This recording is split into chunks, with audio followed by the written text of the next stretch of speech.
आज के वीडियो में हम लिस्ट के बारे में डिस्कस करने वाले हैं। तो लास्ट वीडियो में हमने देखा कि लिस्ट के हम कैसे ऐड कर सकते हैं, लिस्ट के क्या होता है, कैसे क्रिएट किया जाता है, कैसे एक्सेस किया जाता है। तो आज हम लिस्ट के बारे में देखेंगे कि लिस्ट के अंदर कैसे डेटा को रिमूव किया जाता है, डिलीट किया जाता है। तो सबसे पहले हम एक यहाँ पे लिस्ट क्रिएट कर लेंगे।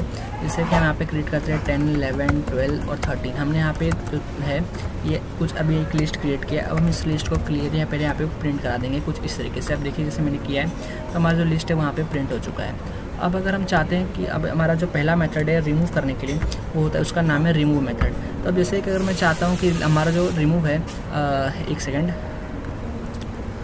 अब हमें रिमूव मेथड को परफॉर्म करने के लिए कुछ इस तरीके से अपने पहले वेरिएबल लिखना है, उसके बाद हमें लिख देना है यहाँ पे रिमूव। अब रिमूव के अंदर हमें डेटा देना है कि हमें कौन सा डेटा को रिमूव करना है। लीजिए मान लीजिए मुझे चाहता हूँ कि मेरा जो 13 है ये डेटा रिमूव हो जाना चाहिए, तो मैं यहाँ पे लिख दूँगा यहाँ पे 13। अब अगर मैं यहाँ पे प्रिंट कराता हूँ अपने एक्स यानी लिस्ट को, तो अब देख सकते हैं जो हमारा जो 13 है वो यहाँ से रिमूव हो चुका है। अब जो हमारा सेकंड मेथड है हमारा जो डेटा लिस्ट के डेटा को रिमूव करने के लिए, उसका नाम है पॉप मेथड। पॉप मेथड कैसे हमें परफॉर्म करना है, उसके लिए हमें यहाँ पे सिंपली लिख देना x.pop। अब पॉप मेथड क्या होता है, अब अगर हम किसी स्पेसिफिक पोजीशन का डेटा को हम रिमूव करना चाहते हैं तो उसके लिए हमें यहाँ पे पॉप का यूज़ करना होता है।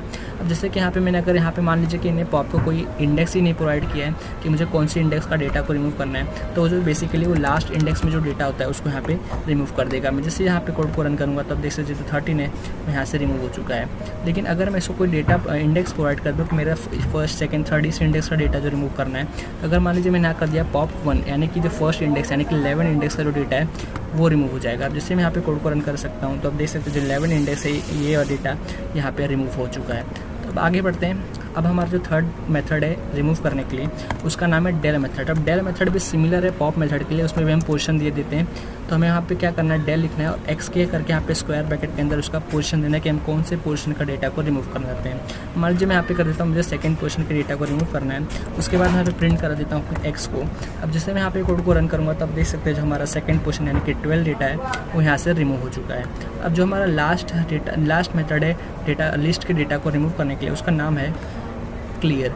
अब क्लियर मेथड कैसा हम यूज़ होता है, अब क्लियर मेथड हमारा मेनली यूज़ होता है कि हम जो लिस्ट के जो डेटा है वो एक साथ पूरे डेटा एक साथ हम क्लियर कर सकते हैं। उसके लिए यूज़ करने के लिए हमें क्या लिखना है, अपने वेरिएबल का नाम लिखना है, उसके बाद लिख देना है हमें यहाँ पे क्लियर। अब क्लियर मेथड लिखते ही हमारा जो लिस्ट के सारे डेटा वो एक साथ डिलीट हो जाएंगे।